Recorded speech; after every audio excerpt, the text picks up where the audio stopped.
설마 장비 선택도 안 하고 인테리어부터 생각하고 계시는 건 아니죠? 안녕하세요. 카페의 진심인 남자 이육준입니다. 카페 창업, 커피 공화국이 되어버린 대한민국에서는 너무나 인기 있는 창업 아이템입니다. 그런데 막상 창업을 하려고 보니 뭘 먼저 준비해야 하는지 막막하시죠? 그래서 오늘은 제가 카페 창업 순서에 대해서 설명해 드리도록 하겠습니다.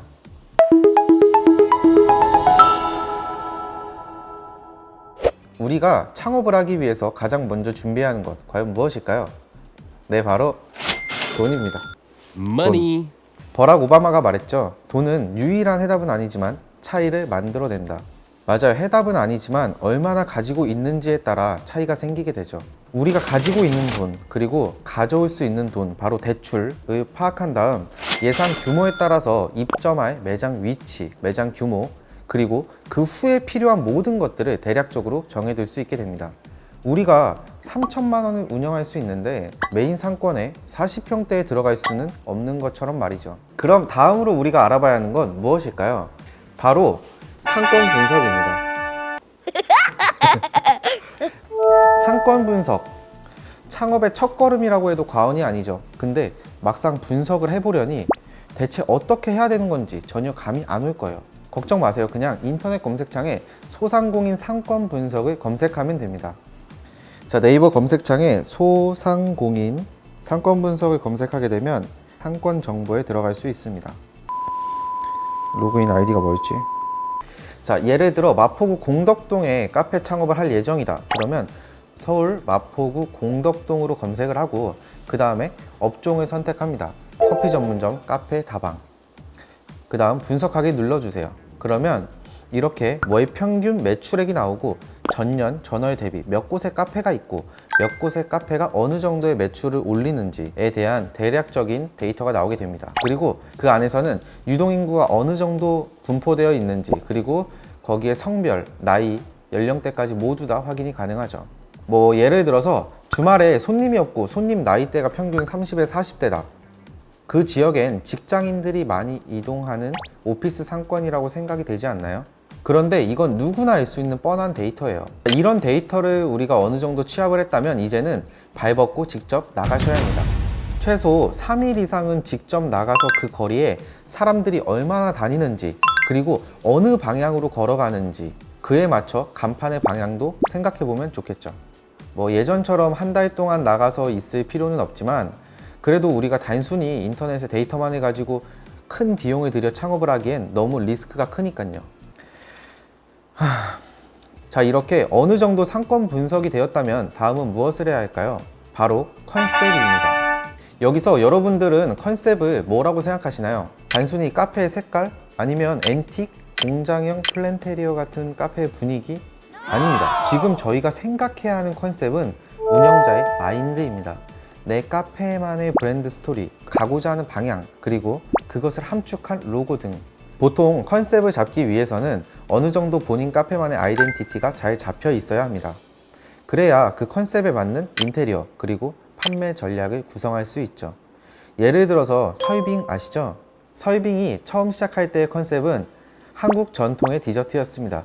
그런데 지금의 설빙은 사계절 모두가 찾는 빙수를 컨셉으로 하고 있습니다.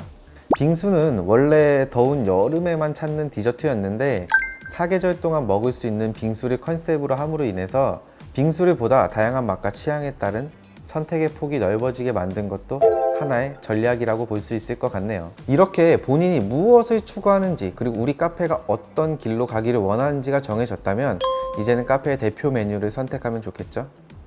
아, 봤어. 대표 메뉴 역시 상권에 부합되는 메뉴로 선택하는 걸 권장합니다. 이윤을 추구하기 위해서 카페 운영을 하는 것이라고 가정하면 당연히 수요가 있어야 하고 그 수요에 맞는 공급을 하는 게 중요하니까요. 예를 들어 내가 입점하는 상권이 20, 30대 여성분들을 주로 타겟으로 한다고 하면 메뉴에 데코레이션이라든지 장식에 집중을 하고, 그리고 매장의 조명은 음식 사진이 잘 나올 수 있는 조명으로 선택하는 게 좋겠죠? 웃어야 되는데 안 웃겨 지금. 카메라 켜보세요. 뭐라고? 자, 이렇게 카페 대표 메뉴까지 정해졌습니다. 그럼 이제 뭘 해야 할까요? 바로 점포 계약입니다. 사실 점포 계약을 할 때 주의사항은 정말 너무 많지만 하나하나 다 따져가면서 지금 얘기하기엔 너무 특수성도 많고 제한될 곳이 많으니 간단하게 설명드려 볼게요. 혹시 자세하게 알고 싶으신 분들은 댓글이나 이메일로 문의 주시기 바라겠습니다. 점포 계약 시 해당 점포에서 이전에 어떤 업종을 운영했던 곳인지 그것도 반드시 체크해야 합니다. 각 매장마다 수도공사나 전기공사 그리고 가스공사 등을 새로 해야 해서 추가적인 공사 비용이 발생할 수 있기 때문이죠. 그리고 내가 입점하는 건물의 건물주의 성향이 나랑 잘 맞는지도 굉장히 중요합니다. 자, 건물주와 갈등이 생기면 정말 답이 없습니다. 다시 갈게요. 자, 건물주와 갈등이 생기면 정말 답이 없죠. 내 카페가 장사가 잘 된다고 하더라도 건물주와 갈등이 생겨서 카페를 그만두고 싶다고 하시는 분들도 정말 많으시니까요. 건물주님. 건물주님. 다음은 장비 선택 및 주방 설계입니다. 장비 선택과 주방 설계 이 두 가지를 따로 나누지 않고 한 번에 말씀드리는 이유는 장비를 선택하면서 주방 설계를 함께 진행해야 하기 때문이죠. 장비 선택, 동선. 장비를 정하지 않고 먼저 주방과 카페, 바 공사를 진행하게 되면 나중에 돌이킬 수 없는 문제가 발생할 수 있습니다. 우리가 구매해야 하는 장비, 종류가 많은 만큼 장비마다 스펙과 요구사항이 다 다릅니다. 급수관, 배수관이 필요한 장비도 있고 전기 용량이 너무 커서 전기선을 따로 빼줘야 하는 장비도 있죠. 그런데 구체적으로 이런 부분들을 정하지 않고 전기 수도 공사를 진행했다면 나중에 장비를 선택할 때 여러 가지 문제점들이 생기죠. 위치를 바꿔야 동선이 더 좋을 것 같은데 이미 수도관 위치는 정해져서 그리고 전기선의 배치 등등 다양한 부분 때문에 동선을 포기해야 할 수도 있고 아니면 추가적으로 공사를 더 해야 하는 일이 발생하게 되죠. 근데 진짜 카페바도 그래. 카페바를 막 이쁜 걸로 다 만들어 놓고 뭐 대리석 깔아 놓고 그 위에 뭐 스테인레스 두꺼운 거 얹어 놓고 이제 커피 머신이나 뭐 제빙기 냉장고 설치하려고 하다 보니까 뭐 바 높이가 안 맞아서 냉장고가 못 들어가는 경우도 있고 뭐 그러다 보면 진짜 불편하지. 그러면 좀 이렇게 장비 규격이 다 다르기 때문에 구체적으로 장비 리스트를 쭉 완성하고 그 장비를 어떻게 배치할지 동선을 설계한 다음 그 다음 공사에 들어가셔야 합니다. 만일 인테리어 들어가기 전에 장비라든지 주방 동선을 정해놓지 않고 들어가시면 매장은 정말 이쁜데 그 매장을 운영하는 거는 너무나 힘들죠. 실제로 제가 상담하면서 가장 많이 드리는 이야기가 손님들의 동선도 정말 중요하지만 일하는 사람의 동선이 가장 중요하다고 이야기 드리죠. 자, 그 다음은 인테리어입니다. 인테리어는 셀프 인테리어, 반셀프 인테리어, 그리고 턴키, 업체 고용으로 나뉘어지죠. 이렇게 세 가지 방법 중에 한 가지를 선택해서 주로 공사를 시작하게 됩니다. 간단하게 각각의 장단점만 알려드릴게요.